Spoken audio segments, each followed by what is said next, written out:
नमस्कार, मैं हूं चंद्रशेखर गुप्ता और आप देख रहे हैं साधना न्यूज का एक अहम बुलेटिन चल रहा है जो आपको बता दूं हेलो डॉक्टर के नाम से जो खास कार्यक्रम है साधना न्यूज का। इसमें अपन जो सार्वजनिक कॉल होते हैं, जो लोगों से जो सार्वजनिक जो यहाँ के आम आदमी है, चाहे सरगुजा संभाग की बात करूँ या पूरे छत्तीसगढ़ के, तो हम रोज ये चाहते हैं कि हमारे पास जो हेलो डॉक्टर में जो डॉक्टर स्पेशलिस्ट रहते हैं उनसे वो बात कर सकें और उनको जो समस्या है, जो बीमारी है, उनसे वो बात कर सकें और अपनी बीमारियों के बारे में जान सके। क्योंकि कई बार देखा जाता है हमारा सरगुजा से ट्रेवल इलाका है और इस यहाँ थोड़ी सी जानकारी के अभाव में लोग झोला छाप डॉक्टर के चक्कर में पड़कर अपनी जान गंवा देते हैं। तो साधना न्यूज एक पहल चालू किया है जो अहम है और लोगों से इसकी जो लोगों को लाभ मिल पा रहा है। आज हमारे पास सुपर स्पेशलिस्ट होटल जो हॉस्पिटल है, माता राजरानी मेमोरियल हॉस्पिटल, जो सुपर स्पेशलिस्ट हॉस्पिटल है, उसमें आज डॉक्टर पूजा जी हमारे साथ हैं जो स्त्री रोग विशेषज्ञ है। पूजा जी से ही हम जानेंगे कि आखिर जो स्त्रियों आगे हॉस्पिटल के बारे में जानते हैं। सबसे आगे मैं आपका स्वागत करना चाहूंगा अपने साधना न्यूज में, जो आप इतना अहम वक्त देखा जाए तो आपका ओपीडी भी चल रहा है, उसमें आप समय निकालिए। बहुत बहुत स्वागत है। Thank you for such a warm welcome. तो मैं डॉक्टर पूजा हूँ, ऑब्स्टेट्रिशियन गायनेकोलॉजिस्ट। तो आज मैं थोड़ा सा हॉस्पिटल के बारे में ब्रीफ बताना चाहूँगी। माता राजरानी हॉस्पिटल एक मल्टी स्पेशलिटी हॉस्पिटल है। यहाँ पर हर तरीके के डिपार्टमेंट्स आप समझ सकते हैं। मेडिसिन डिपार्टमेंट है, बच्चों का विभाग, पीडियाट्रिक्स डिपार्टमेंट, सर्जरी विभाग, सारी तरह की जो मेजर डिपार्टमेंट्स होते हैं वो सारे डिपार्टमेंट्स माता राजरानी हॉस्पिटल प्रोवाइड करते हैं। साथ में यहाँ पे आईसीयू की फैसिलिटी है, नवजात शिशुओं को रखने के लिए एनआईसीयू की फैसिलिटी है। ब्लड बैंक यहाँ पे अवेलेबल है जो कि सारे तरीके के ब्लड प्रोडक्ट्स अवेलेबल कराते हैं। पीआरबीसी, प्लेटलेट्स की भी बहुत बार कमियां मिलती हैं, तो प्लेटलेट्स चढ़ाने का भी सारा यहाँ पे साधन है। साथ ही यहाँ पे अल्ट्रासाउंड, एमआरआई, सीटी स्कैन, हर तरीके की आप रेडियोलॉजी डिपार्टमेंट कवर करते हैं। और साथ ही यहाँ पे 24/7 इमरजेंसी सुविधाएं हैं। कोई भी एक्सीडेंट का केस है, ऑर्थो डिपार्टमेंट से ऑर्थोपेडिशियंस 24/7 अवेलेबल हैं। डिलीवरी के केस के लिए मैं 24/7 अवेलेबल रहती हूँ। पूजा जी अपने बारे में कुछ बताइए, कहाँ से पढ़ाई की है और जो आज यहाँ जो हॉस्पिटल मल्टी सिटी हॉस्पिटल में सुपर स्पेशलिस्ट हॉस्पिटल अंबिकापुर का, यहाँ आप काम कर रही, कैसे लोगों का इलाज करती हैं, अपने बारे में कुछ बताइए। जी, मैंने एमबीबीएस की पढ़ाई Chhattisgarh institute of medical sciences Bilaspur, जो कि सिम्स के नाम से फेमस है, गवर्नमेंट मेडिकल कॉलेज से करा है। इसके बाद मैंने अपनी डीएनबी करी है लुधियाना पंजाब से, अपोलो हॉस्पिटल से। उसके बाद मैंने दूरबीन की सर्जरी की भी फेलोशिप्स ली है नोएडा से, जेपी हॉस्पिटल से। और मैंने एक शॉर्ट टर्म अल्ट्रासाउंड का भी कोर्स किया हुआ है, जिसमें मैं बच्चों की बच्चों की सोनोग्राफी कर सकती हूँ। साथ ही प्रेग्नेंट पेशेंट्स का, इनफर्टिलिटी वाले पेशेंट्स हैं जिनकी गांठ है, बच्चेदानी की गांठ हो, अंडेदानी की गांठ हो, किसी तरह की गांठ हो, उसको मैं अल्ट्रासाउंड पे डिटेक्ट कर सकती हूँ। मतलब जिस प्रकार एक छत के नीचे सारी सुविधा है, वैसे एक डॉक्टर में सारी खूबियां मानते हैं आपके में है। अब अपने डिपार्टमेंट की तो खूबियां हैं, क्योंकि मेरी रोज की 20 से या 30 की ओपीडी समझ लीजिए। साथ में हर तरीके के पेशेंट्स आते हैं मेरे पास में। एक 14 साल की उम्र से लेकर के एक 50 से 60 साल की अम्मा तक पेशेंट्स आते हैं। अलग अलग तरीके की बीमारियां लेकर के, अलग अलग कारणों के साथ आते हैं। तो मैं कोशिश करती हूँ कि हर तरीके का इलाज किया जा सके और उनको संतुष्ट किया जा सके। पूजा जी देखा जाए तो अंबिकापुर में, जिनको सरगुजा बहुत ट्रेवल इलाका है, यहाँ प्रमुख किस प्रकार की बीमारियों पर ज्यादातर लोग आते हैं पेशेंट आपके पास? यहाँ पे बहुत कॉमन है रिकरेंट यूरिनरी इन्फेक्शंस, जिसमें सरल भाषा में कहते हैं बार बार पेशाब का इन्फेक्शन हो जाना, पेशाब में खुजली होना, बार बार लगना, रात को बहुत बार उठना। साथ ही यहाँ पे बहुत बार वेजिनाइटिस की कंप्लेन से आते हैं, जिसमें गंदा सफ़ेद पानी, जो सरल भाषा में हमारे लोग धात के नाम से जानते हैं। ये सारी चीज़ें काफ़ी कॉमन है। सर्जिकल पॉइंट ऑफ व्यू से देखूँ तो यहाँ पे फाइब्रॉइड, जिसको बच्चेदानी की गांठ, सिस्ट, जिसको अंडेदानी की गांठ, ये सारी चीज़ें कॉमन हैं। और बहुत ही रेयरली अब यहाँ पे बहुत सारे इनफर्टिलिटी के भी पेशेंट्स काफ़ी कॉमन हो गए हैं, जो कि नॉर्मली पहले गांव में देखा नहीं जाता था, पर अभी हैं। कुछ कपल्स आते हैं जो 6 साल से, 7 साल से, 8 साल से ट्राई कर रहे हैं, पर उनको बेबी कंसीव नहीं हो रहा है। तो देखा जाए मोर ओवर एक मिक्स्ड वैरायटी है, पर एक कॉमन न्यूट्रिशन डिफिशियंसी वाले पेशेंट्स ज़्यादा हैं, इन्फेक्शंस ज़्यादा हैं। इन्फेक्शन की आप बात कर रहे थे, इन्फेक्शन इससे बचा कैसे जा सके, किस प्रकार लोग बचे हैं? क्योंकि अधिकतर देखा जाता है हमारे सरगुजा क्षेत्रों में या गांव के ट्राइबल इलाकों में लोग झोला छाप जो डॉक्टर होते हैं या तो वहीं के जो कम पढ़े लिखे डॉक्टर होते हैं उनके चक्कर में पड़ के कई लोग ऐसा है कि अपना जान भी गंवा देते हैं। तो उनसे कैसे बचा जाए और कैसे संपर्क करें आपसे और वो बीमारी का कैसे पता लगाएं कि हमको ये दिक्कत होने शुरू हो गई है? हाँ, आपने बिल्कुल सही कहा कि पहले किस तरीके से बचा जाए। कुछ चीजें हैं, आप कुछ उपाय हैं, ये आप करेंगे आपको प्रॉब्लम होगी ही नहीं। फर्स्ट है आपका पर्सनल हाइजीन। ठीक है, रूरल एरिया में बहुत कम लोग इस चीज को मेंटेन कर सकते हैं, बट जितना भी कर सकते हैं पर्सनल हाइजीन वो आप पे डिपेंड करती है। सेकेंड चीज है पानी पीना, है ना, स्टे हाइड्रेटेड। आप पानी पीजिए, आपको यूरिन का इन्फेक्शन, वेजाइना का इन्फेक्शन 80% आपका प्रॉब्लम वही सॉल्व हो जाता है। थर्ड चीज है, बहुत बार बहुत पेशेंट्स आते हैं जिनको डायबिटीज है, थायराइड है, शुगर है, बीपी का इशू है, लेकिन वो कभी इन्वेस्टिगेट ही नहीं करा, उन्होंने कभी कोई जांच ही नहीं कराई। ऐसे मरीजों में इन्फेक्शंस होना बहुत ज़्यादा कॉमन है। तो हमारी सलाह ये रहती है, फर्स्ट इन्वेस्टिगेट देन ट्रीट। अगर आपको ये प्रॉब्लम है, उस प्रॉब्लम को आप खत्म कीजिए, प्रॉब्लम्स बहुत बार अपने आप सॉल्व हो जाएगी। थर्ड है पार्टनर। अगर पार्टनर को इन्फेक्शन है तो फीमेल को इन्फेक्शन कॉमन है, वो होगा ही, एक पार्टनर से दूसरे पार्टनर को इन्फेक्शन होना ही है। तो हम इस पे जोर डालते हैं कि हमेशा आप अपने पार्टनर के साथ आइए, हम दोनों की साथ में काउंसलिंग करते हैं, दोनों की प्रॉब्लम्स पूछते हैं। पेशेंट अपनी कंप्लेंट चाहिए, बट हमें उसके हस्बैंड की भी हिस्ट्री चाहिए, और हम दोनों को ट्रीट एक साथ करना चाहते हैं। तो ये सारी छोटी छोटी चीजें हैं, इसका आप ध्यान रखिए। कई बार देखा जाए पूजा जी कि लोग आप क्योंकि ट्रैवल इलाका आपको पहले ही बता चुका हूँ, लोग हिचकिचाते हैं डॉक्टर पास जाने से कि डॉक्टर क्या बोलेगा, या हस्बैंड या वाइफ हो जिनकी बेबी नहीं हो पा रही, बेबी अडॉप्ट नहीं कर पा, तो उसको लेकर वो एक हिचक रहती है मन में कि डॉक्टर कैसा हमारे साथ बर्ताव करेगा, या समाज जानेगा तो क्या होगा। तो इस चीज की दूर कैसे करें इस चीज को? देखिए, ये बिल्कुल एक सोशल मुद्दा है, आप बिल्कुल सही बात बोलिए। यहाँ पे पेशेंट आते हैं इतनी हिचक के साथ में, पर मेरा मानना है अगर आपको प्रॉब्लम है तो आपको एक डॉक्टर से कोई भी चीज़ छुपाना नहीं है, क्योंकि एनीवेज देखिए आजकल इतना आधुनिक तरीका है, इतनी इन्वेस्टिगेशन है, आप कितना भी छुपा लीजिए, है ना, तो वो चीज़ें तो होनी ही है। और साथ में हम फैमिली की भी काउंसलिंग करते हैं कि प्लीज़ सपोर्ट कीजिए अपनी फैमिली को, उस कपल को, बिकॉज वो ऑलरेडी एक चीज़ से स्ट्रगल कर रहे हैं, तो उनके लिए आप और लाइफ उनकी स्ट्रगलिंग मत बनाइए। और फैमिली का सपोर्ट बिल्कुल चाहिए होता है, स्पेशली इन दीज केसेस जो कपल ऑलरेडी स्ट्रगल कर रहा है। साथ में कपल आते हैं बहुत जल्दी में, मैडम बस आप कुछ तो कर दो, बच्चा दूसरे दिन हो जाए, ऐसा नहीं होता। ये जड़ी बूटी, ये सब जो ट्राइबल एरिया में लोगों की एक मिथ है कि ये खा लो, वो खा लो, बच्चा हो जाएगा, ऐसा नहीं होता है। This is very step wise step, हर चीज़ होती है। पहले अल्ट्रासाउंड करके बच्चा दानी देखा जाता है, अंडा दानी देखा जाता है, उसके बाद उनके ट्यूब चेक की जाती है। अगर फीमेल में कोई प्रॉब्लम नहीं मिलती तो हम उसके मेल पार्टनर को, उनके हस्बैंड को चेक करना चाहते हैं। बहुत बार हस्बैंड हिचकिचाते हैं, करवाते नहीं हैं, क्योंकि उनको डर होता है कि अगर उनमें कोई प्रॉब्लम निकल गई तो इशू हो जाएगा। बट अब धीरे धीरे लोग जागरूक हो रहे हैं, हम उनकी काउंसलिंग करते हैं, समझाते हैं, और समटाइम्स पेशेंट मान भी जाते हैं, इन्वेस्टिगेट भी कराते हैं, ट्रीट करते हैं, और उनको बेबी भी होता है। निश्चित तौर पे। लेकिन एक मानसिक रूप से आदमी जो है, मानसिक रूप से कितना तैयार होना चाहिए एक लेडी को? मानसिक रूप से पहले तो लेडी को ये समझना चाहिए और उसके हस्बैंड को भी समझना चाहिए कि प्रॉब्लम है, और उसके लिए आपको तैयार रहना है, क्योंकि ये एक लंबा प्रोसेस भी होगा, थोड़ा सा आपको स्ट्रेसफुल भी होगा, फैमिली को भी होगा। इसलिए हम स्पेशली ऐसे पेशेंट्स की फुल फैमिली काउंसलिंग करते हैं, मदर इन लॉ से लेकर के उसकी मदर तक पेशेंट की, और हस्बैंड के साथ ही काउंसलिंग की जाती है, ताकि कोई भी चीज़, जो भी प्रॉब्लम है, वो सबकी कॉमन तरीके से हो, सबको सबके बारे में पता हो, कहाँ प्रॉब्लम्स हैं, क्या प्रॉब्लम्स हैं, तो इस तरह से होता है। अभी महिलाओं में देखा गया है पूजा जी, अधिकतर डायबिटीज की या मोटापे की बीमारी बहुत ज्यादा फैल रही है।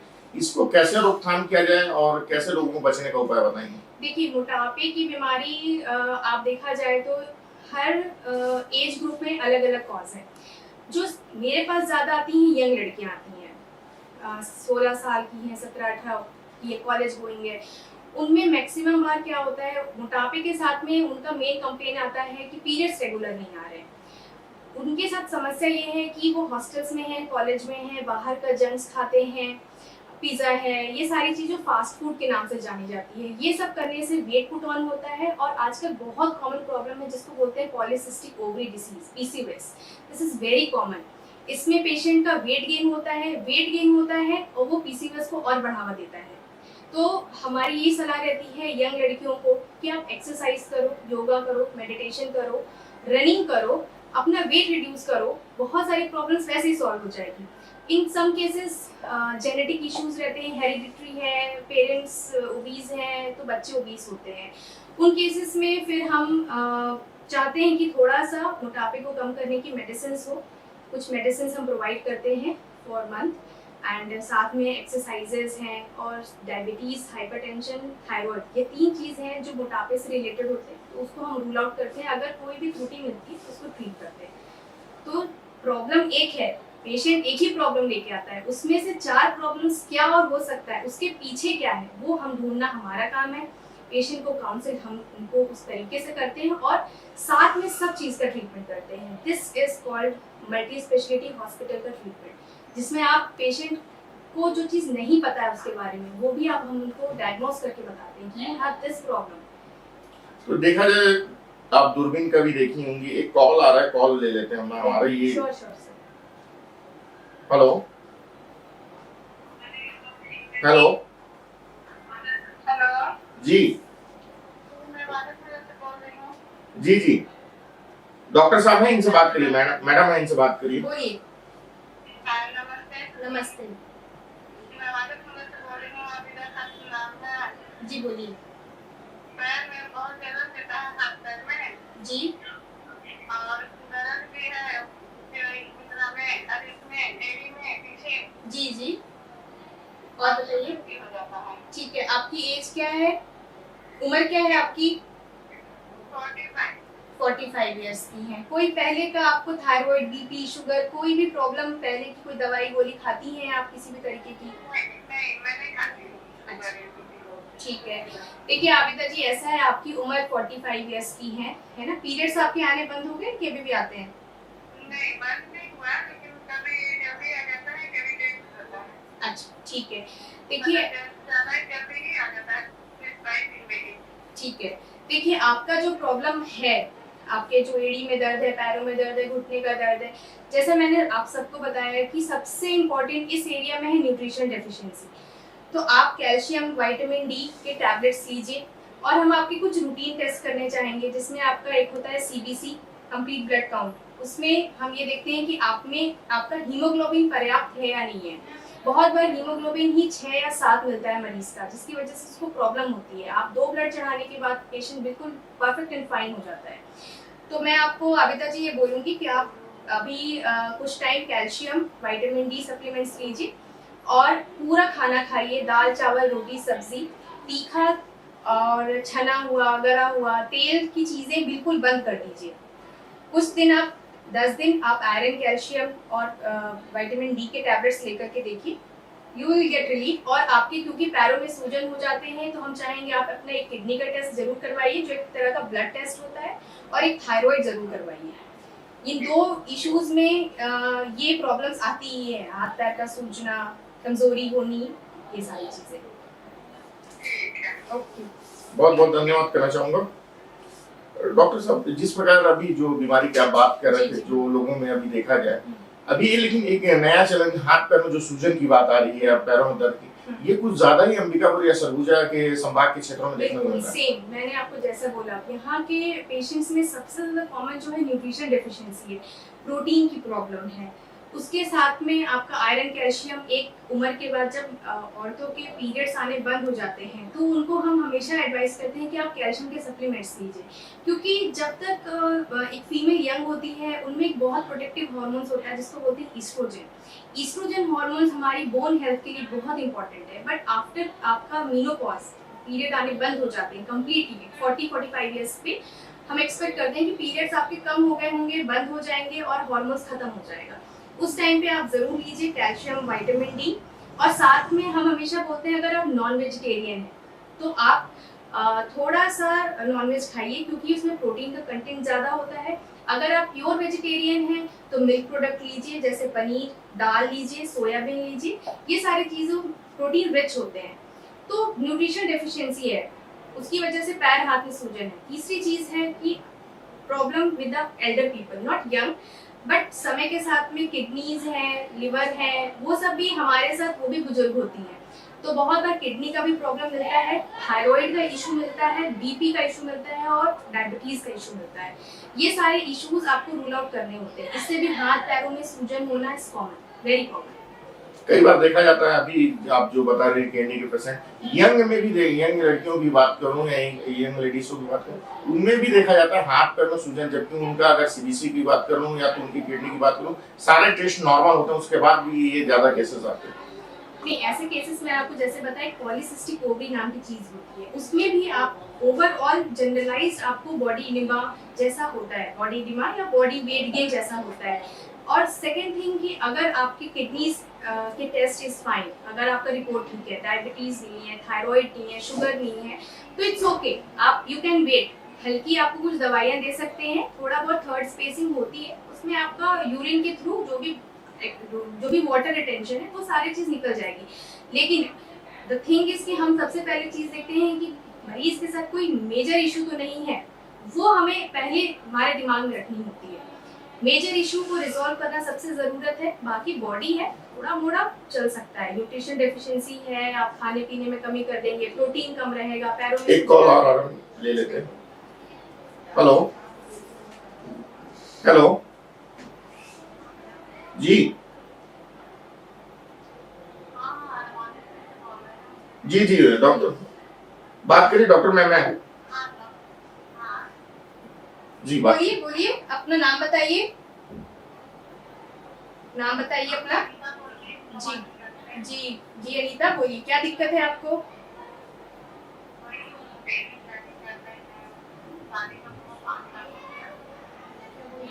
थोड़ा तेज बोलिएगा। थोड़ा आवाज क्लियर नहीं है आपकी अनीता। जी जी ठीक है। शादी को 5 साल हो गया। एज क्या है आपकी अनीता? क्या एज है आपकी? अच्छा, आपके हस्बैंड की क्या उम्र है? 32 साल होगा। ठीक है, 5 साल में कभी भी आपको एक बार भी प्रेगनेंसी कंसीव नहीं हुई? अच्छा, कितने साल पहले? तो बेबी कैसा, मतलब पैदा हुआ या प्रेग्नेंट? अच्छा, हार्ट बीट नहीं आता, उसके बाद आपकी कभी प्रेगनेंसी नहीं हुई? अच्छा, देखिए अनीता, ऐसे केसेस में अभी आप कोई मेडिसिन लेती हैं? अच्छा, आपकी जब ये प्रेगनेंसी ठहरी थी तो उस समय ये प्लान प्रेगनेंसी था या अपने आप सडनली आपको पता चला एक दिन कि आप प्रेग्नेंट है? प्लान कर रहे थे। अच्छा, आप उसके पहले कुछ फॉलिक एसिड, कुछ मेडिसिन ले रहे थे? अच्छा ठीक है, तो उसके बाद में अपने आप ब्लीडिंग शुरू हो गई आपको? ओके, देखिए आपके केस में ऐसा हो सकता है कि एक प्रॉब्लम होती है जिसको कहते हैं कि एप्ला। ठीक है, इसमें क्या होता है कि बेबी की हार्ट बीट आने में प्रॉब्लम इसलिए होता है क्योंकि ब्लड जो रहता है वो थोड़ा थिक होता है ना। ब्लड नॉर्मली थिन होना चाहिए, अच्छे से बहना चाहिए, पतला होना चाहिए। इस प्रॉब्लम में ब्लड जो रहता है वो मोटा होता है, इसको कहते हैं थ्रोम्बोफीलिया, है ना। ये वाला केस हो सकता है आपका। हम एक एप्ला टेस्ट करना चाहेंगे, साथ में मैं आपको ये बोलूंगी कि आप अपना एक एप्ला टेस्ट करा के इसके रिजल्ट के साथ मेरे को मिलिए और आप फॉलिक एसिड खाते रहिए। और एक बार एक हार्मोन सपोर्ट भी आप ले सकते हैं। प्रोजेस्टेरोन हार्मोन होता है जो कि प्रेगनेंसी को सपोर्ट करने के लिए बहुत ज़रूरी है। तो 1-2 टैबलेट्स मैं चाहूँगी कि आप अभी से लेना शुरू कर लें और एक अपना एप्ला का टेस्ट कराएं, क्योंकि अगर आपका एप्ला पॉजिटिव आता है, अगर ये प्रोबेबिलिटी है कि ब्लड थिक है आपका, मोटा होता है, तो हम कुछ मेडिसिन पहले ही शुरू करते हैं जो ब्लड को थिन करके और सक्सेसफुल प्रेगनेंसी उसे कंसीव हो जाती है। ठीक है, बहुत बहुत धन्यवाद करना चाहूंगा आपका मैं। आप इनसे संपर्क कर सकते हैं। आपको बता दूं कि ये हॉस्पिटल जो मल्टी सिटी हॉस्पिटल है वो जो यहाँ जेल पास है, जेल के पास आपको एड्रेस पूरा सारा चीज बताएंगी मैम अपना नाम और एड्रेस बता दीजिए ताकि आपसे संपर्क कर सकें। डॉक्टर पूजा प्रजापति, स्त्री रोग विशेषज्ञ, माता राजरानी हॉस्पिटल, जोड़ा तालाब के सामने, बबूपारा। आप आके संपर्क कर सकती हैं इनसे। मैडम बात कर जो आप बीमारी की बात कर रही थी, जो रोग की बात कर रही थी, ये कितना अंबिकापुर शहर में पता है या सरगुजा में देखा जा रहा है? नहीं, ये इतना कॉमन नहीं है, ये थोड़ा प्रॉब्लम ज़्यादा शहरों की तरफ है, क्योंकि थोड़ा सा इसमें जेनेटिक कंपोनेंट रहता है। यहाँ पे मरीजों में इतना कॉमन नहीं है। जब मैं पंजाब में थी, पंजाब में बहुत कॉमन है, दिल्ली पंजाब साइड काफी कॉमन है सिटीज में, यहाँ पे बहुत वन ऑफ द रेयर। ऐसा क्यों होता है मैम? ये इस तरह का जेनेटिक प्रॉब्लम है। इसमें ब्लड थिक होता है और थिक होने की वजह से बेबी की जो हार्ट बीट और जो नॉर्मल प्रक्रिया होनी चाहिए वो नहीं हो पाती है। तो प्रेगनेंसी हो जाती है पर बेबी की हार्ट बीट नहीं आती है। हार्ट बीट आने के लिए ब्लड का सर्कुलेशन बच्चे के हार्ट से फ्री फ्लो होना चाहिए, वो फ्री फ्लो नहीं होता। आप दूरबीन से भी सर्जरी करती हैं? हाँ। इसके बारे में कुछ हमारे दर्शकों को बताइए। देखिए, दूरबीन की सर्जरी पहले मैं बता दूं कि होती क्या है। दूरबीन की सर्जरी बिल्कुल आपकी जो भी प्रॉब्लम है, बच्चेदानी की गांठ है, अंडेदानी की गांठ है, या ट्यूब का गांठ है, या ट्यूब बंद है, तो ये सारी सर्जरी पहले हाथ के द्वारा पूरा पेट खोल के की जाती थी।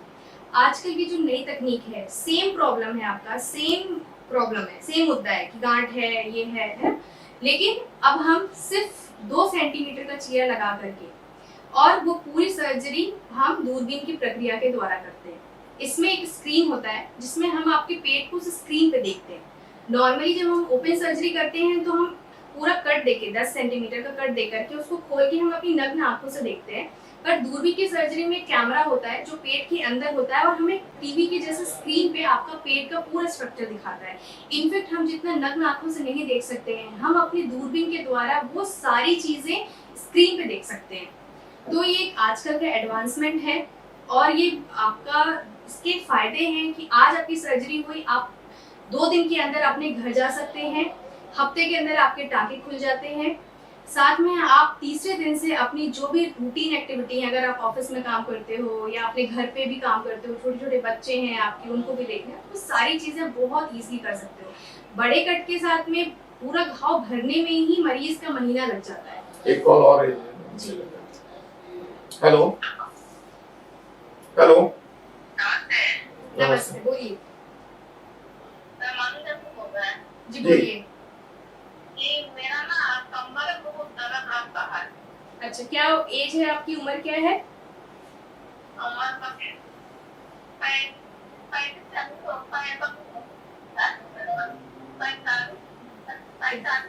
45 साल है, कमर में दर्द रहता है। और क्या दिक्कत होती है आपकी?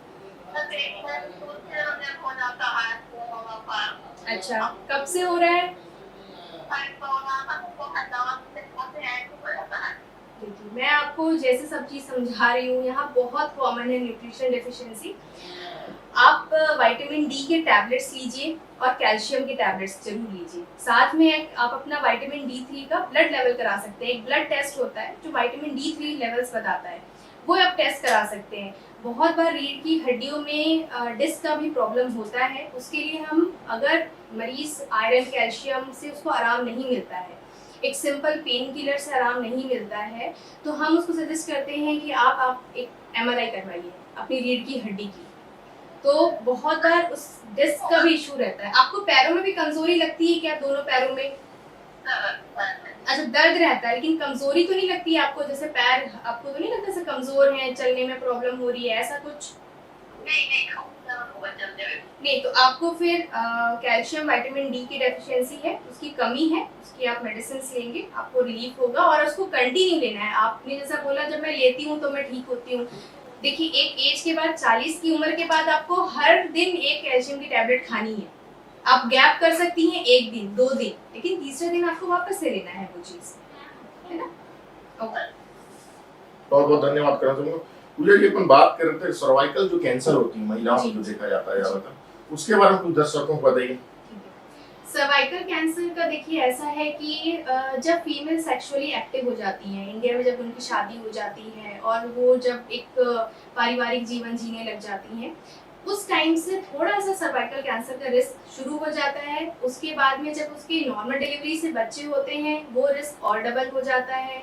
समय के साथ जब एज बढ़ती है तो रिस्क और डबल हो जाता है। तो ये कुछ 2-3 कारण है। एज, पैरिटी का मतलब उसके कितने बच्चे हैं और किस तरह से डिलीवरी हुई है, यहाँ पे कॉमन है नॉर्मल डिलीवरी होना, और सेक्सुअली एक्टिव, और प्लस आपका पार्टनर कितना हाइजीन है। पार्टनर से ही प्रॉब्लम्स आना शुरू होती हैं और आपसे पार्टनर को प्रॉब्लम हो सकती है। सबसे इसमें दिक्कत ये होती है, मरीज आती है तो ये कंप्लेन करती है कि मेरा सफेद पानी बहुत ज़्यादा जाता है, बहुत ज़्यादा जाता है मैडम, बहुत ज़्यादा जाता है, मतलब उसका एक ही कंप्लेंट होता है। दूसरी चीज़ है तो कभी कहती है कि जब वो अपने हस्बैंड से संपर्क में आते हैं, रिश्ता बनाते हैं, तो उसके बाद उसको ब्लीडिंग होती है। तो ये 2 लक्षण हैं जो हमें बताते हैं कि इस मरीज को हमें स्क्रीन करने की ज़रूरत है। सर्वाइकल कैंसर की स्क्रीनिंग बहुत सिंपल तरीके से होती है। इसमें हम बस कुछ नहीं करते, उसको पैप स्मीयर टेस्ट कहते हैं। इसमें बच्चेदानी के मुंह के नीचे से पानी का टेस्ट लिया जाता है, उसकी एक स्लाइड बनाई जाती है और माइक्रोस्कोप के अंदर देखते हैं। मैक्सिमम एक दिन में उसकी रिपोर्टिंग आ जाती है, और अगर उसकी रिपोर्ट नॉर्मल होती है तो हम मरीज को सलाह देते हैं कि हर 3-3 साल में पैप स्मीयर की टेस्ट कराएं। उसको प्रॉब्लम है तो करवाना ही है, और अगर नहीं प्रॉब्लम है और अगर वो शादीशुदा है, एक मैरिड लाइफ में है, सेक्सुअली एक्टिव है, तो हर 3 इयर्स में पैप स्मीयर कराना है। इसलिए क्योंकि सर्वाइकल कैंसर एक ऐसी प्रॉब्लम है कि अगर उसको अर्ली स्टेज में हमने डिटेक्ट कर लिया तो उसका कंप्लीट क्योर है। बट अगर वो स्टेजिंग आपकी एक स्टेज के बाद बढ़ जाती है तो उसके लिए फिर सर्जरी जो होती है वो नहीं की जाती है। उसके बाद या तो कीमोथेरेपी, या तो रेडियोथेरेपी, या तो कॉम्बिनेशन ऑफ कीमो और रेडियो चलता है। This is the only reason कि हम चाहते हैं कि हम सर्वाइकल कैंसर को बिल्कुल अर्ली स्टेज में डिटेक्ट कर लें, क्योंकि उसके बाद सर्जरी के बाद में पेशेंट की लाइफ ऑलमोस्ट नॉर्मल ही हो जाती है। एक बात आती है, समय का भी थोड़ा अभाव है, लास्ट सवाल दूंगा आपसे। एक बहुत सारी बात आती है कि डॉक्टर जो होता है जब डिलीवरी का समय आता है तो लोगों की चर्चा है कि नहीं अपन डॉक्टर प्राइवेट हॉस्पिटल में जाएंगे तो वहाँ अधिकतर ऑपरेशन कर देते हैं, नॉर्मल होने का भी चांसेस रहता है तो भी ऑपरेशन। एज ए डॉक्टर आप क्या देखती हैं? देखिए, ऐसे डॉक्टर पहले तो मैं ये देखती हूँ कि पेशेंट किस क्राइटेरिया में फिट होती है। अगर पेशेंट के पहले के 2 नॉर्मल डिलीवरी है, एक भी नॉर्मल डिलीवरी है, तो हम उसको पूरा चांस देते हैं कि उसकी नॉर्मल डिलीवरी ही हो। लेकिन समटाइम्स पेशेंट की फर्स्ट प्रेगनेंसी होती है, पेशेंट की बहुत 12 घंटे से लीकिंग हो चुकी है, बेबी बिल्कुल नीचे नहीं आ रहा है, पेशेंट की हाइट बिल्कुल छोटी है, 4 फीट की पेशेंट है, हड्डियाँ कभी अप्रोप्रिएट नहीं होती, तो फर्स्ट प्रेगनेंसी में पेशेंट को बहुत ज़्यादा डिटेल तरीके से स्क्रीन करना पड़ता है। ऐसा नहीं कि जब वो लेबर में गई है तब। फर्स्ट प्रेगनेंसी में पेशेंट को फर्स्ट डे से ही स्क्रीन किया जाता है। हम बहुत बार 8वें महीने में ही पेशेंट को बता देते हैं कि आपकी ये प्रॉब्लम्स है। बहुत बार जो ऑल होती है, जिसको हम इंग्लिश में प्लेसेंटा और हिंदी में ऑल कहते हैं, ऑल नाल समझाते हैं मरीज को, वो नीचे की तरफ होता है। तो उस कंडीशन में हम पेशेंट को ये कहते हैं कि अगर आपने नॉर्मल डिलीवरी की कोशिश की तो ना बच्चा हाथ लगेगा और माँ की भी जान जा सकती है। बहुत बार बीपी पेशेंट का 7वें-8वें महीने से बढ़ने लग जाता है। बहुत बार पेशेंट का बेबी जो रहता है 4 kg से ज़्यादा है और पेशेंट की हाइट छोटी सी है। तो ये कुछ ऐसी चीज़ें होती हैं, कुछ स्क्रीनिंग पैरामीटर्स होते हैं जो मरीज के लेबर पेन्स स्टार्ट होने के पहले ही शुरू हो जाती है। हम पहले ही उसको बता देते हैं कि आपके साथ ये इश्यूज हैं, इससे अगर आपने नॉर्मल डिलीवरी की कोशिश करी तो इसमें बच्चे को भी खतरा है, माँ की भी जान को खतरा है। और लेकिन जिनकी पहले की नॉर्मल डिलीवरीज होती हैं और सब चीज़ें फेवरेबल है, मरीज को कोई दिक्कत नहीं है, शी इज़ फाइन, और नीचे से सर्विक्स का रास्ता भी टाइम से खुल रहा है, बच्चे का सिर नीचे आ रहा है, लाइकर पानी सब साफ है, तो आई डोंट नो लोग कैसे सिजेरियन करते होंगे, बट उसके लिए नॉर्मल डिलीवरी का ही चांस दिया जाता है। ऐसा होता है डॉक्टर कभी जानबूझ के सर्जरी करने का? मुझे नहीं लगता, क्योंकि जब हमारी ट्रेनिंग होती है एज ए सर्जन, हमें सबसे पहले सिखाया जाता है कि कुछ चीज़ मैटर नहीं करती है। When you are a surgeon, आप किसी के सर्जरी के लिए खड़े हो तो पेशेंट इज एवरीथिंग, एंड उसके अलावा और कुछ नहीं सोचना है, आपको किसी के बारे में नहीं सोचना है। बहुत बहुत धन्यवाद करना चाहूँगा डॉक्टर साहब ने, जो डॉक्टर साहिबा ने जो समय निकाला, डॉक्टर पूजा जी हैं जो सुपर स्पेशलिस्ट स्त्री रोग विशेषज्ञ हैं, इनका मैं धन्यवाद करना चाहूँगा। खबरों का सिलसिला यूं जारी रहेगा। Back to studio. Thank you so much.